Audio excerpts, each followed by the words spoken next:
Alors, bonsoir les amis, j'espère que vous allez super bien. Je suis Seno Epiphane et nous avons l'opportunité aujourd'hui, mercredi 18 août 2021, de partager encore avec vous les membres du Forum Dino à l'échec, vous qui avez lu mon ouvrage Dino à l'échec, partager avec vous un certain nombre de choses que nous avons apprises. Je suis donc auteur de cet ouvrage qui fait un excellent travail à travers le monde. Les témoignages nous viennent de partout.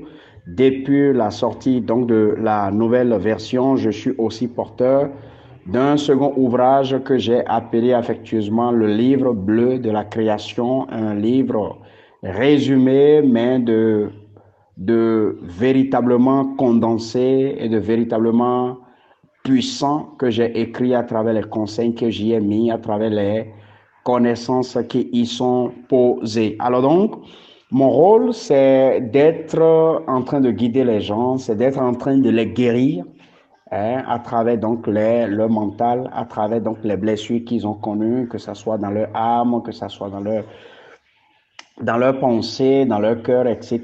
Et donc, le rôle in fine, c'est de permettre aux gens véritablement de voir la lumière dans leur vie et de véritablement accomplir. Le thème d'aujourd'hui, c'est de parler des finances personnelles. Pourquoi les finances personnelles sont-elles devenues pour la majorité parmi nous une bataille éternelle? Je voudrais que nous puissions donc garder trois mots-clés: finance, majorité et bataille éternelle. Donc, les finances, c'est de ça que nous voulons parler. Vous en connaissez l'importance mieux que moi. La majorité parmi nous, parce que c'est la majorité des personnes sur la terre et parmi vous et moi, qui constitue en réalité la classe qui est bloquée par rapport à cet accès-là, donc l'accès de jouir donc de l'argent, des bienfaits que l'argent donc octroie lorsqu'on en a. Et c'est devenu donc une bataille éternelle parce que lorsque nous avions 15 ans, peut-être que l'argent était déjà un problème pour nous. Lorsque nous avons 30 ans, l'argent est un problème pour nous. Lorsqu'on a 45 ans, l'argent continue d'être un problème pour nous. Lorsqu'on a 50 ans, l'argent continue d'être un problème pour nous. Parfois, l'argent est un problème pour certains jusqu'à leur tombe.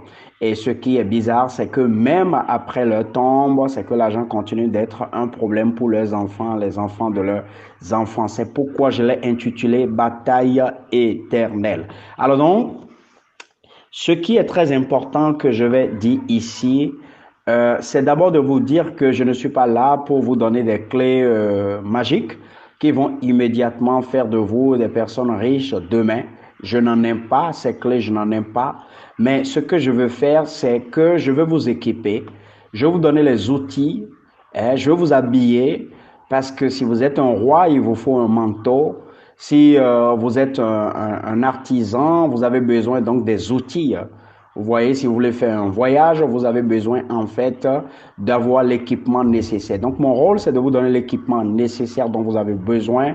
Cet équipement qui va vous permettre donc d'amorcer ce voyage qui est celui de la liberté financière. Et donc ce que je vais faire va être un peu comme on dit les fondamentaux dont tout le monde a besoin. Et la bonne nouvelle ici pour vous, c'est que quiconque m'écoute ici ce soir peut appliquer exactement ce que je dis et ça va changer complètement sa vie. C'est-à-dire, je ne veux pas donner une recette qui est adaptée à une classe seulement de personnes et une autre classe ne peut l'appliquer.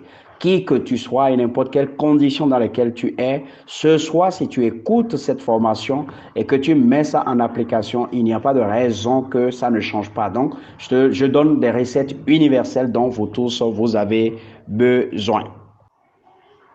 Alors, de ce que j'ai appris de la vie, et vous le savez très bien, je ne fais pas partie de ces formateurs, de ces coachs, de ces conférenciers que vous connaissez ordinairement, qui viennent et qui racontent tout un tas de choses aux gens, et in fine, les gens sont toujours confus, leur vie ne change jamais, ils ne savent pas par quelle étape commencer. Je n'en fais pas partie. Je fais partie d'un grand observateur de la vie, un grand observateur de la vie. J'observe beaucoup ma propre vie. J'observe beaucoup la vie des autres. J'observe beaucoup et j'utilise le sens d'analyse pour pouvoir donc retenir l'essentiel.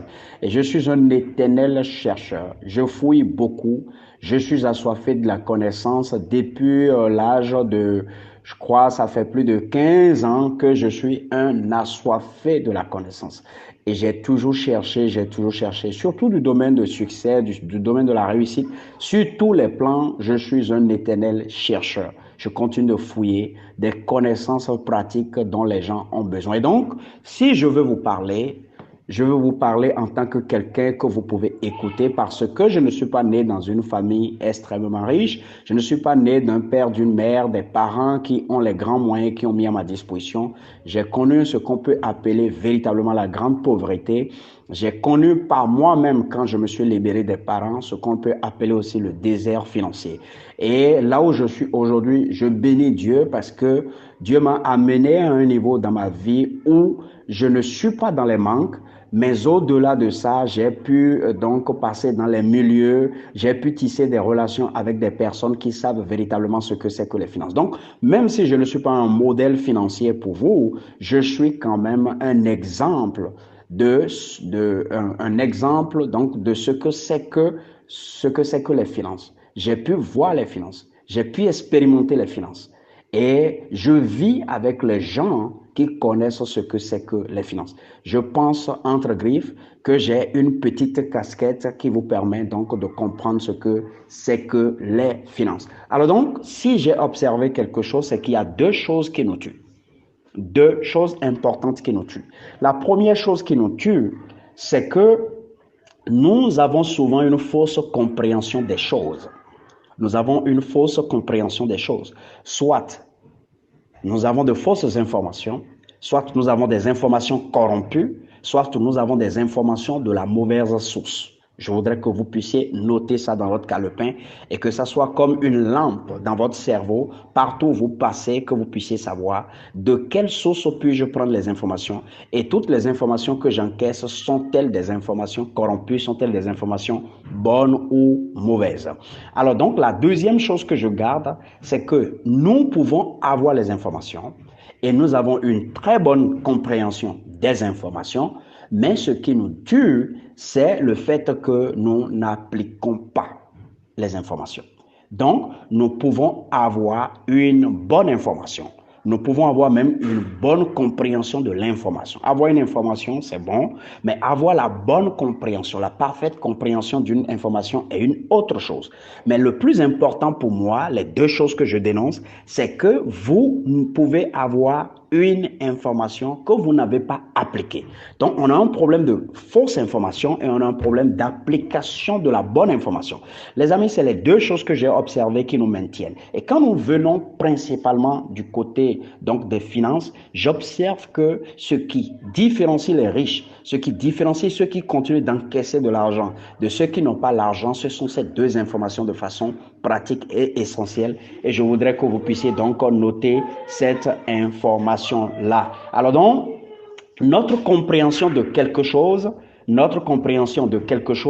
détermine notre relation pour cette chose-là et détermine aussi notre destin avec cette chose-là. La compréhension que j'ai de quelque chose détermine en réalité ma relation. Comment est-ce que je vais vivre avec cette chose d'aujourd'hui jusqu'à la fin de mes jours? Et surtout, ça détermine en fait le destin que je vais avoir avec cette chose-là. Donc en un mot, les amis, je voudrais nous dire que nous avons besoin maintenant de faire un point sur quelle est l'information. Quelle est la compréhension que nous avons des questions de finances? Je voudrais que vous puissiez faire un point pendant que vous écoutez mon audio maintenant. Vous prenez une feuille, vous prenez votre calepin, vous prenez un bic et vous commencez par regarder à vous de façon honnête et sincère. Vous commencez par écrire qu'est-ce que je pense de l'argent? Qu'est-ce que je pense de l'argent dans tous ces aspects? Cela est un exercice très important qui va vous aider à régler le point fondamental qui bloque les gens riches, les gens pauvres de devenir donc riches. Voici, vous et moi, nous qui sommes allés à l'école, voici l'une des dangereuses informations qui nous a été donnée à l'école. L'une des dangereuses informations qui nous a été donnée à l'école par rapport à l'argent, c'est que l'argent est rare. L'argent est rare.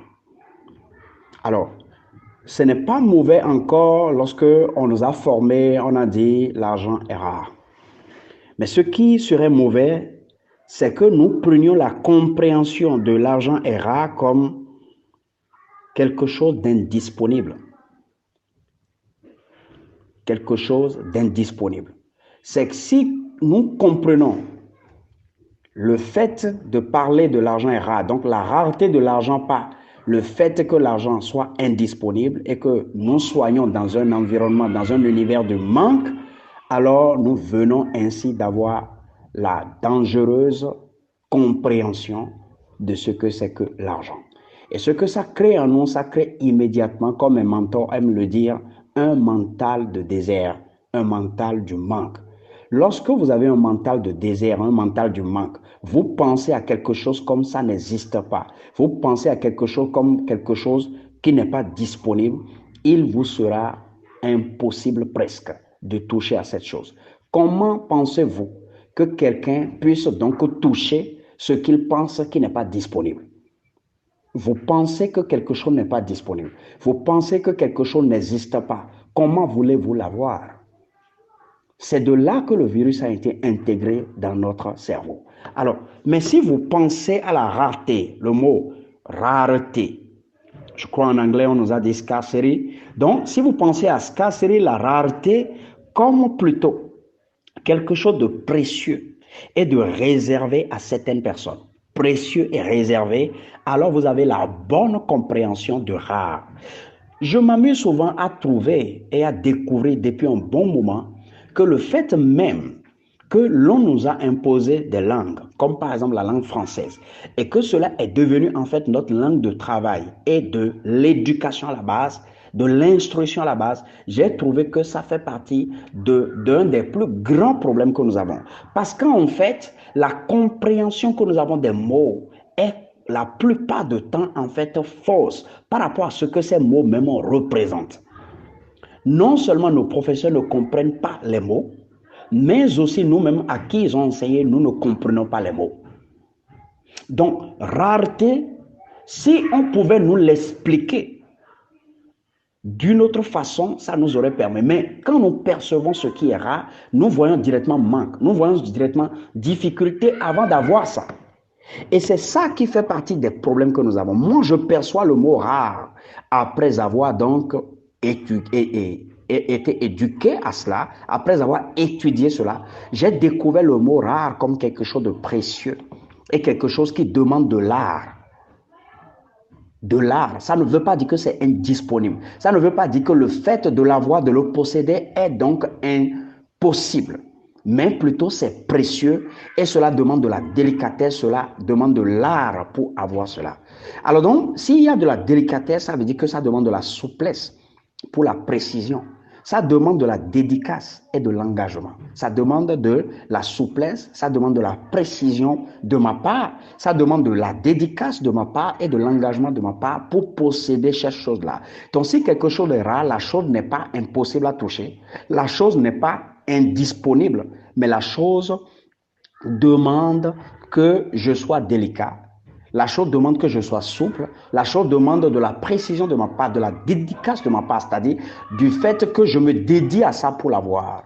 Et non de fait de l'hypocrisie, de la gymnastique, du hasard avec, et aussi de l'engagement de ma part. Voilà ma compréhension donc de ce que c'est que le mot rare. Alors donc cela signifie simplement que c'est disponible pour ceux qui feront certains niveaux d'effort. C'est disponible pour ceux qui accéderont à certains niveaux d'engagement, de dédicace. Donc cela ne veut pas dire que c'est impossible. Cela ne veut même pas dire rare. Cela veut dire simplement que c'est exigeant. Cela veut dire simplement que c'est précieux. Cela dit simplement que ça demande de l'engagement, que ça demande de la précision. Alors donc, voilà la première compréhension que je pense que vous devez avoir. La deuxième compréhension, c'est que on nous dit que l'argent est dur à avoir. C'est l'éducation qu'on a reçue. C'est ce qu'on nous a dit, c'est ce que nous voyons. Le comportement des gens autour de ça, c'est même ça. L'argent est dur. Mais je veux nous dire que l'argent n'est pas dur à avoir. Ce n'est pas l'argent qui est la seule chose entre griffes que nous pouvons percevoir de dur, si vous voulez peut-être accepter cette notion de l'argent est dur. Parce que avoir une bonne femme aujourd'hui, avoir un bon mari aujourd'hui, éduquer bien nos enfants dans un environnement où la technologie a pris le devant de toutes choses, la télévision et le reste nous montrent des choses bizarres. Les enseignants à l'école eux-mêmes sont devenus autre chose. Quand nous faisons le point, en fait, bonne femme, bon mari et bonne éducation à ses enfants sont toutes aujourd'hui des choses qui sont dures à avoir. Des choses qui sont exigeantes à avoir, des choses qui demandent de la dédicace, qui demandent en fait de la discipline à avoir. Mais cela ne veut pas dire que ces choses sont impossibles. Nous continuons de rencontrer de bonnes femmes, nous continuons de rencontrer de bons maris, nous continuons de rencontrer des enfants bien éduqués. Mais si vous rencontrez les gens qui ont une bonne femme, les gens qui ont un bon mari, les gens qui ont des enfants qui sont bien éduqués, ils vous montreront qu'ils donnent de la dédicace plus qu'eux. Que cela n'est pas un exercice donné à l'avance, mais plutôt un travail permanent, un niveau d'exigence auquel les autres n'arrivent pas à parvenir à libérer leur temps. Donc, ce veut dire simplement qu'en réalité, la compréhension que nous devons avoir de l'argent, c'est que nous devons savoir que l'argent appartient à la catégorie des choses de valeur. Des choses qui sont indispensables et des choses qui sont nécessaires. Et tout ce qui est de valeur, tout ce qui est indispensable et nécessaire est en fait exigeant et demande de la dédicace, demande de la discipline. C'est la compréhension que vous et moi, nous devons avoir des choses. Donc, libérons notre mental en réalité des informations corrompues et des informations fausses en fait. Cela nous permet d'avoir une idée beaucoup plus claire. Si je sais que l'argent est exigeant, mais l'argent est disponible. Si je sais que l'argent demande de la discipline, l'argent demande de l'art de ma part. Si je sais que l'argent est disponible, mais l'argent est quelque chose de précieux. Si je sais que l'argent est une question en réalité réservée à certaines personnes. Donc, c'est-à-dire réservé à tout le monde, mais à des gens qui donnent beaucoup plus d'efforts, qui comprennent beaucoup plus, qui font certaines choses. Alors, j'irai simplement à l'école de ça. C'est la transition que je voulais faire. Donc, j'irai simplement à l'école de ces personnes-là ou à l'école de cette chose-là.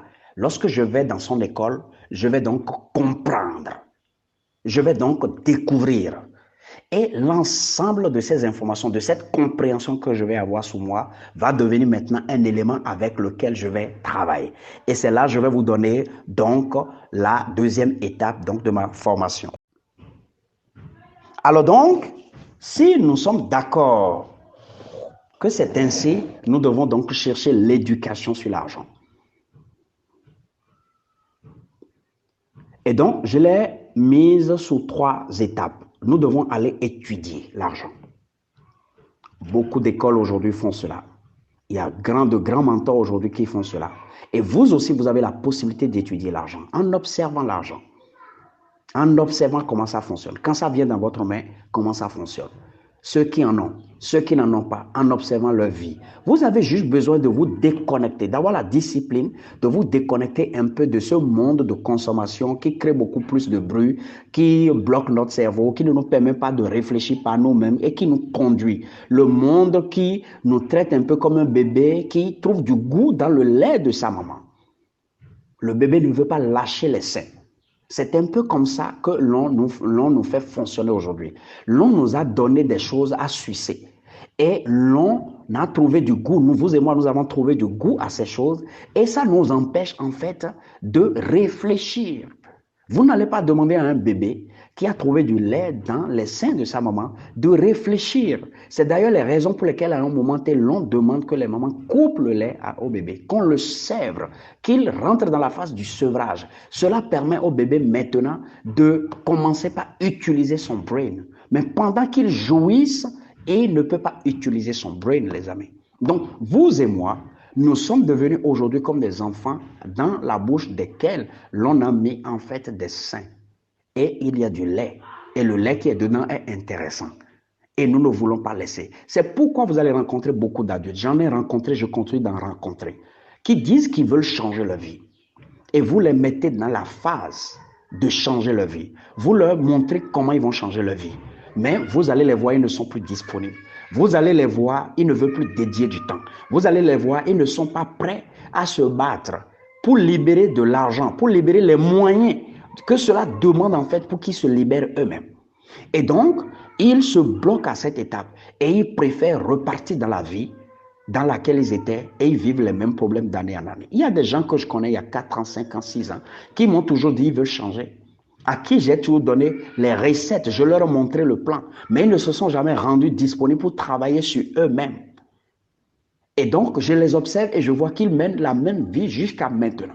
Les amis, comment est-il bon pour un adulte de mener la même vie d'année en année, 5 ans, 10 ans, 30 ans, 50 ans, 60 ans, 90 ans et peut-être et mourir pendant que le chemin existe? C'est cela que j'appelle en fait les personnes qui sont adultes mais qui sont encore des bébés. En fait, les gens ne sont pas appelés des personnes adultes, des hommes, parce qu'ils ont l'âge avancé, mais plutôt on tient compte de leur niveau de compréhension de la vie. On tient compte de la discipline personne qu'ils introduisent dans la vie. On tient compte de leur volonté d'accepter le changement et de créer le changement en eux-mêmes. J'en connais tellement et ça me fait parfois mal. Parfois, je pleure dans mes prières pour ces personnes parce que j'estime que la solution est là.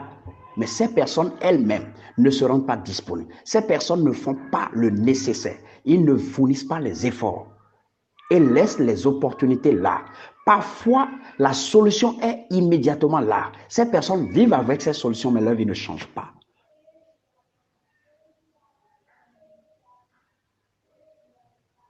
Sommes-nous vraiment des adultes? Un adulte est quelqu'un qui peut réfléchir par lui-même, découvrir dans quel milieu il est, les problèmes, les défis qui se posent à lui et comment les résoudre. Il s'engage, il prend des résolutions et il poursuit ça jusqu'à changer.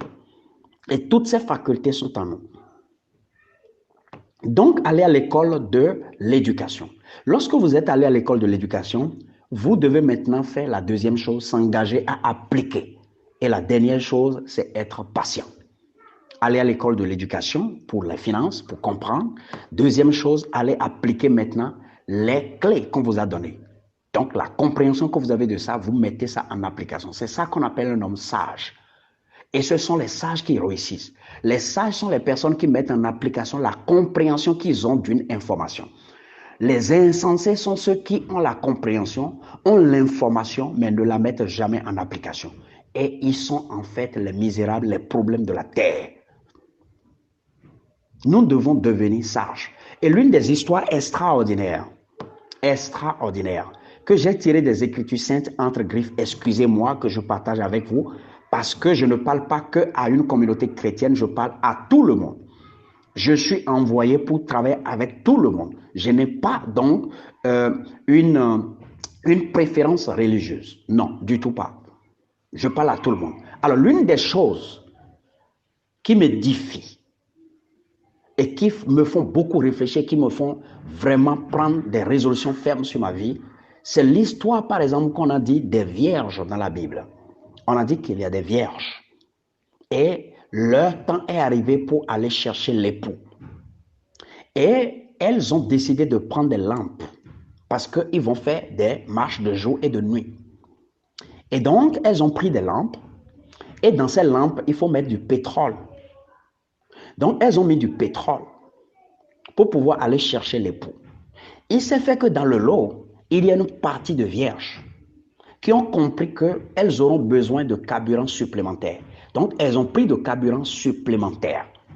Les autres ont mis simplement le carburant dans leur lampe et n'ont pas gardé de carburant supplémentaire. Alors, elles sont allées, l'époux n'est pas encore arrivé et tout le monde est rentré dans le sommeil, etc. Mais la bonne nouvelle est que l'époux a fini par arriver. Mais pour que l'époux arrive, il a fallu que les lampes commencent par s'éteindre. Les autres ont renouvelé leur carburant. Et celles qui n'ont pas gardé de carburant sur elles ont demandé aux autres si elles peuvent leur donner de carburant. Les autres ont dit non.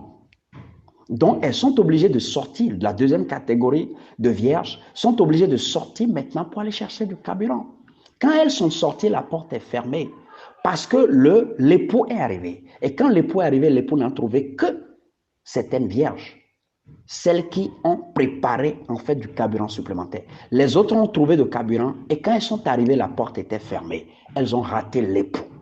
Alors, la Bible, les Écritures saintes décrivent les jeunes filles qui ont gardé le carburant supplémentaire. La Bible les décrit comme des femmes sages et décrit les autres comme des insensés. Alors la personne sage, c'est la personne qui prend la mesure de sa marche, qui prend conscience de sa marche, qui prend conscience des défis de son environnement, de ce qu'il veut faire. Et la personne prend les dispositions par rapport à ça. Mais la personne insensée ne prend pas le temps de vérifier, ne prend pas le temps de faire le point. Et la personne ne prend pas toutes les dispositions. Et c'est en chemin, c'est sur le terrain de bataille qu'elle se rend compte qu'elle a besoin. Et elle compte sur l'autre. Et l'autre ne peut pas lui trouver parce que l'autre n'en a pas assez. Et le temps qu'elle aille chercher, elle vient en retard. En fait, le butin est passé.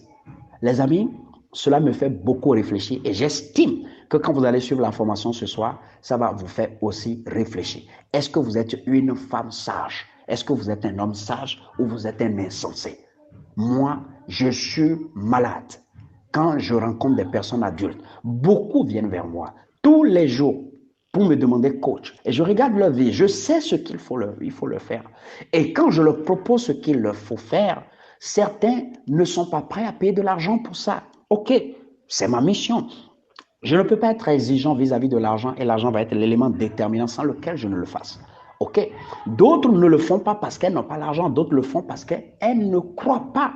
Quand je dis elles ne croient pas, elles ne veulent pas en fait mettre les moyens qu'il faut pour avoir ce qu'elles veulent. Mais quand vous regardez dans leur vie, elles sont capables de dépenser des millions par rapport à d'autres choses qui les ruinent, qui ne leur apportent absolument rien. Parce qu'on est dans un monde où on s'expose.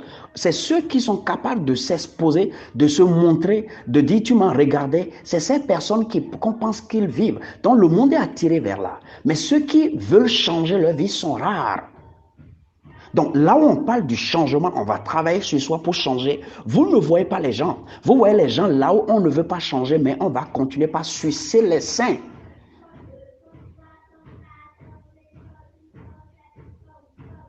Certains et 90% des gens qui viennent vers moi n'ont pas l'argent ou ne veulent pas payer l'argent.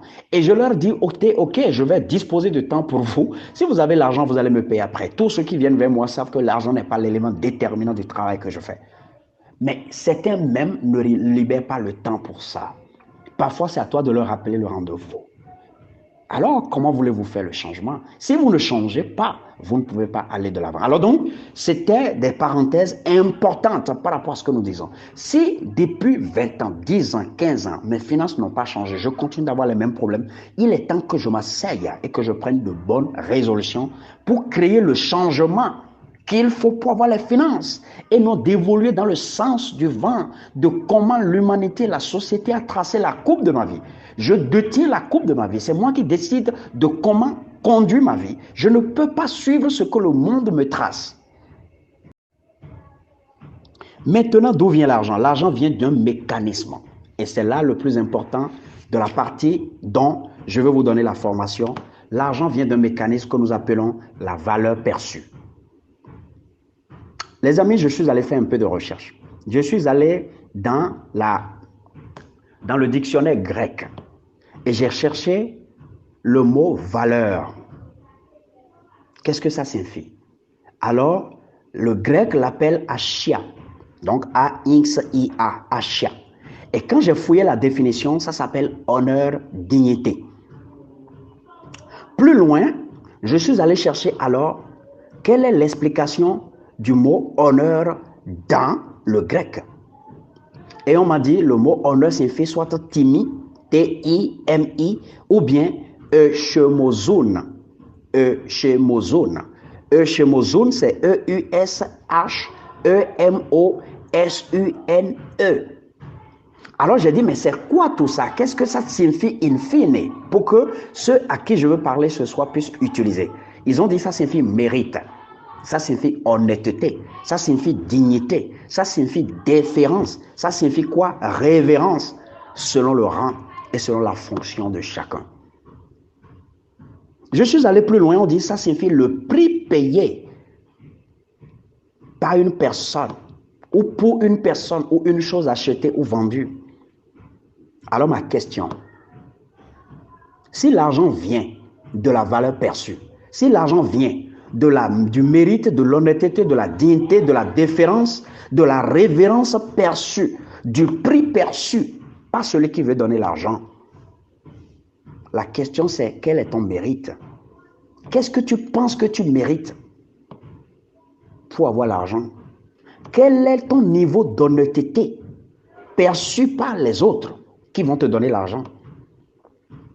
Ton travail, est-il juste? Est-il transparent? Est-il digne? Peut-on faire confiance à toi, la personne, dans ce que tu fais au quotidien? Es-tu fiable pour qu'on te donne l'argent? Parce que l'argent vient d'un mécanisme qu'on appelle la valeur perçue. Quelle valeur perçoit-on de ta personne debout du matin au soir? Es-tu un boxeur? Tu travailles bien? Tu aimes faire les points transparents quand bien même le patron n'est pas là? La femme qui vend au marché, est-ce qu'elle est honnête avec les prix qu'elle donne? N'a-t-il pas plusieurs fois trouvé le moyen, pendant que l'autre regarde à gauche, le client regarde à gauche, il vend un autre produit, il prend son argent comme il sait que le client ne peut pas le reconnaître après? La bonne dame qui nous vend à manger, utilise-t-elle les produits de bonne qualité ou des produits pourris pour nous vendre à manger? Toi, entrepreneur, tu brimes les gens. Quel est le produit que tu vends? Quelle est la qualité du produit, des services que tu vends? Tes collègues, tes collaborateurs, ton patron, es-tu honnête envers eux? Quelle est la valeur, quelle est l'honnêteté, la dignité que ces personnes perçoivent de toi, de ton quotidien? C'est une auto-évaluation que tu fais ce soir. En fait, ce que les gens ne nous disent pas et ce que nous ne comprenons pas, c'est que le fait de se comporter de la façon dont nous nous comportons, nous amenons du poison dans notre vie, dans nos produits et dans nos services. Nous corrompons la source de bénédiction que nous devons être. Nous apportons en réalité, là où il faut apporter de l'engrais à notre arbre, nous apportons du poison. Parce qu'il n'y a plus d'employés honnêtes aujourd'hui. Tout le monde veut voler à tous les niveaux. Il n'y a pas de différence de chef d'État, il n'y a pas de différence des ministres, il n'y a pas de différence des députés, il n'y a pas de différence des entrepreneurs, des opérateurs économiques, des employés, des collaborateurs. Tout le monde veut ruser, tout le monde veut voler, tout le monde veut dribbler quelqu'un, tout le monde veut faire quelque chose d'anormal parce qu'il pense dans sa tête que c'est la façon avec laquelle il peut se mettre au-dessus des autres, parce que nous sommes à la quête du pouvoir, le pouvoir de l'argent. Mais cela ne doit pas nous amener à vouloir ruser, parce qu'en faisant ainsi, nous amenons du poison aux pieds, aux racines de notre arbre. Est-ce que dans tes comportements du jour au lendemain, est-ce qu'on te voit comme quelqu'un qui a du prix? As-tu du prix dans tes relations? As-tu du prix dans l'entreprise dans laquelle tu travailles? As-tu du prix, le poste que tu occupes? As-tu du prix dans ce que tu fais, dans tes collègues? Voilà le mécanisme avec lequel l'argent sort. Et je voudrais finir. Quand je dis finir, il y a encore un peu de notions que je vais enseigner pour clôturer. Je voudrais finir en disant, lorsque tu découvres, lorsque tu deviens la valeur perçue, la bonne valeur perçue, la valeur dignité, la valeur mérite. La deuxième chose que tu dois faire dans le mécanisme pour avoir l'argent, dans la stratégie pour avoir l'argent, c'est de servir. C'est de servir. Un arbre produit des fruits, c'est son rôle. Donc, un être humain libère, met le don en lui à la disposition des gens. Le don en lui, c'est ça qui est la valeur lorsqu'il le travaille. Le don de Dieu, et Dieu est tellement malin, est tellement intelligent que nous devons le respecter. En fait, en envoyant chacun de nous, il a déposé à l'intérieur de nous quelque chose de valeur. Parce qu'il sait que le monde aime la valeur. Il sait qu'on aura besoin d'argent pour vivre. Et il sait que ce avec quoi on achète la valeur, on achète l'argent, ça s'appelle la valeur. Et donc, il a déposé la valeur en chacun de nous afin que personne ne manque de l'argent. Afin que personne ne manque d'être une personne de valeur, une personne qui a du prix, une personne en qui on peut vouer la révérence. On peut voir la dignité. Dieu a déposé ça dans chaque individu. Il n'y a pas de petit, il n'y a pas de grand. Mais quand on est venu dans le monde, l'éducation, le cocon, le circuit dans lequel nous passons nettoie notre cerveau, détourne notre cerveau de cela. Et les notions d'employabilité sont déposées dans notre tête et non la notion de déployabilité. Au lieu d'être employé, on devrait déployer. Déployer, c'est le fait en fait de déployer, c'est le fait de mettre à disposition. C'est le fait donc de libérer ce qui est en nous et de le servir massivement et non d'enlever une partie et de servir. Nous devons chercher à mourir vide. Vide, c'est-à-dire la semence qui est en nous, la valeur qui est en nous, nous devons complètement finir de la servir au monde. Parce que là où nous allons, on n'a plus besoin de notre valeur. Ce dont on a besoin, c'est les fruits que nous avons produits ici qui vont constituer des éléments dont on a besoin pour qu'on continue l'autre monde. Donc, la valeur qu'on a déposée en nous, à notre naissance, c'est de la terre qui a besoin de ça. C'est la terre qui a besoin de ça. Et c'est sur la terre qu'il faut servir. Beaucoup vivent et meurent sans jamais prendre conscience de la valeur déposée en eux et sans jamais libérer cette valeur, mais en faisant des choses qui ne sont même pas dans la catégorie de ce pourquoi ils sont arrivés. En un mot, on n'a jamais perçu en eux la valeur. Alors servir. Les oiseaux te donneront les bruits, les cris, les joies lorsque tu es un arbre et que tu produis des fruits. Et ils viendront manger et parleront de toi in fine. Ils vont se charger de ta communication. Au fond, la communication que nous faisons aujourd'hui autour de nos services, autour de nous-mêmes, blablabla, tout ça, nous sommes en train de fonctionner de façon contraire à ce que Dieu a prévu. On n'avait pas besoin de communiquer pour que les oiseaux viennent manger les fruits que nous produisons. Un manguier ne communique pas avant qu'on ne vienne manger. Les oiseaux viennent manger ses mangues. Ce que le manguier fait, le manguier se contente de produire de bons fruits. Tant que c'est bon, les oiseaux reconnaissent la saison, ils vont toujours arriver. Les hommes qui veulent manger de la mangue connaissent la saison et ils viennent toujours. Et c'est eux qui ont mangé, qui vont percevoir la valeur de la mangue mangée pour pouvoir aller en parler autour d'eux. Et c'est ainsi que vous devenez une personne célèbre, une personne en qui les autres, en fait, font confiance. Ils perçoivent la valeur, la dignité en vous. Et ils commencent par maintenant vous vénérer. Ils commencent par vous respecter. Ils commencent par percevoir que vous avez du prix. Et parce que vous avez du prix, ce qui va vous arriver, les gens vont vous payer un prix. Si vous avez du prix, on va vous payer un prix. Servir. Alors, lorsque vous finissez de servir dans le mécanisme pour avoir l'argent, lorsque vous cherchez à servir au maximum, c'est-à-dire, votre rôle, c'est de vous concentrer pour produire, et que le maximum de personnes mangent. C'est votre préoccupation, ça. La dernière chose à faire, c'est d'être patient. Pour que les gens découvrent que votre fruit est unique. Que les gens découvrent qu'ils ont besoin de ça. L'un de mes mentors qui s'appelle Mill Monroe a dit ceci. Il dit, le jour où j'ai découvert qui je suis, j'ai commencé par dire, le monde a besoin de moi. C'est vous qui avez besoin de moi. J'ai besoin de vous, mais vous avez aussi besoin de moi.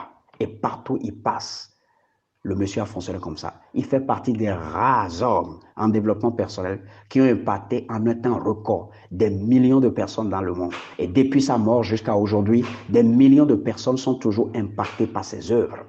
Mill Monroe. Il dit, j'ai découvert que les hommes ont besoin de moi, le monde a besoin de moi. Et donc, quand je me présente devant les gens, je ne me présente plus devant les gens comme un retardé, comme on me l'a dit à l'école, parce qu'on lui a dit à l'école que lui, en tant que noir, qui a grandi à Bahamas, donc dans une partie coloniale des États-Unis. Alors, on lui a démontré que bon, il n'a pas bien mangé, il n'a pas bien grandi, il n'a pas reçu de bonnes éducations, donc lui ne pourra jamais devenir quelque chose de grand. On lui a même proposé, l'un de ses enseignants lui a dit, je te suggère même de devenir un artiste, un chanteur, parce que c'est tout ce que tu peux faire en fait. Mais quand le monsieur a découvert qui il est, ce que Dieu a déposé en lui, il a dit, c'est vous qui avez besoin de moi. Et si vous faites de recherches sur lui, vous allez voir que c'est l'un des hommes que le monde a le plus utilisé. Et le monde continue de l'utiliser malgré qu'il soit mort parce que ses œuvres sont là. Vous découvrez qui vous êtes et le monde vous recherche. Lorsque le monde vous recherche, ça veut dire que vous avez du prix. Ça veut dire que vous êtes une personne de valeur. Et le reste va vous arriver. Les honneurs, la gloire, l'argent, les moyens, les trésors, on vous les amène. En fait, c'est le chemin qu'il faut passer pour réussir. Donc, cessez de chercher de l'argent. Vous n'avez pas besoin de chercher de l'argent. Vous avez besoin de vous concentrer à mettre de bons engrais sur les racines de votre manguier et de vous concentrer en chaque saison de produire les bons fruits. Et c'est tout. Le reste, ça va arriver. Investissez sur votre arbre pour qu'il puisse donner de bons fruits, les meilleurs fruits d'ailleurs. La valeur perçue vient à 100% de toi. Donc, c'est d'abord toi-même qui investis sur toi. Et cela commence essentiellement par toi-même. Donc, devenez une personne de valeur, bonne valeur perçue. Travaillez sur vous pour qu'on puisse voir cette valeur. On ne cueille pas des raisins sur les épines, c'est ce que les Écritures saintes m'ont dit. Ça veut dire que tu ne peux pas produire de bons fruits si tu es un arbre avec de mauvaises racines, avec une mauvaise source, avec une valeur perçue qui est mauvaise. Ce n'est pas possible pour toi. Et donc, l'une des dernières choses que je vais dire pour qu'on termine, ce n'est pas la mangue que les gens recherchent. Ce n'est pas parce qu'ils ont mangé la mangue qu'ils payent l'argent. Non.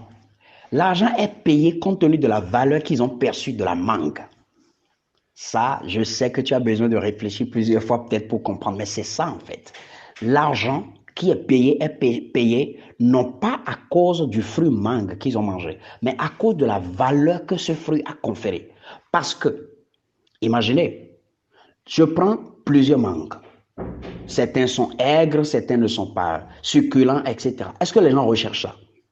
Parce qu'ils n'ont pas de valeur. Ils sont tous des mangues, mais ils n'ont pas de valeur. Ils n'ont pas de prix. Ils n'ont pas de mérite. Donc, les gens ne vont pas payer pour ça. Les gens ne vont pas vers les arbres qui produisent des mangues qui ne sont pas succulentes.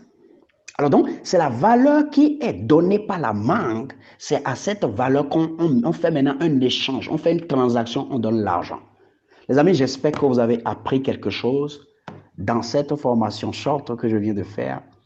J'espère véritablement que ça va modifier complètement votre vie en termes de mécanismes pour avoir l'argent. Parce que la chose n'est pas aussi complexe. La chose n'est pas aussi compliquée. Et la chose n'est pas impossible. Ce qui est difficile et que je trouve aujourd'hui extrêmement difficile de faire, c'est le fait que je continue de réfléchir sur par quel mécanisme, un jour, je peux arrêter le monde autour de moi.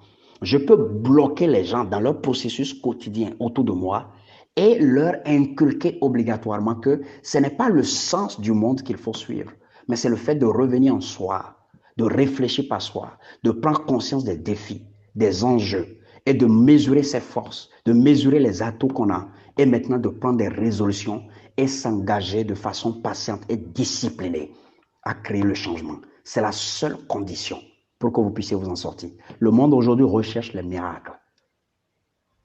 Alors que ce dont le monde même a besoin pour avancer, c'est les gens qui peuvent créer le changement. C'est les gens qui cherchent le changement. C'est eux qu'on cherche. On ne cherche pas ceux qui veulent le miracle. Ce n'est pas ceux qui veulent le produit du résultat, du processus. On veut ceux qui veulent s'engager dans le processus. J'espère que vous avez appris quelque chose. Je suis Senou Epiphane. Je suis conférencier professionnel. Je suis, et je peux m'appeler ainsi si vous me l'acceptez, l'un des éléments qu'il faut consulter lorsque nous parlons des finances. parce que j'ai passé beaucoup de temps à me documenter. J'ai passé beaucoup de temps à acheter et à étudier de gros documents, à analyser les finances. Et je commence par avoir des compréhensions extraordinaires. Et j'ai découvert que ce n'est pas une affaire de course. Je comprends que ce n'est pas une affaire de stress. C'est une affaire de la compréhension. Après la compréhension, la discipline que l'on met dans la stratégie. Et tout le reste se fait avec le temps. Vous avez besoin de me consulter en ce qui concerne les finances. Et lorsqu'on parle de la science du succès, vous avez aussi besoin de me consulter. Je fais partie de ces rares personnes ici au Bénin, venant du Bénin, venant de l'Afrique, qui, de façon pointue, donnent les orientations qu'il faut. Et des personnes qui sont véritablement préoccupées par le changement des gens, par le fait que les gens soient heureux, riches et libres. Les amis, passez une excellente soirée et bye bye.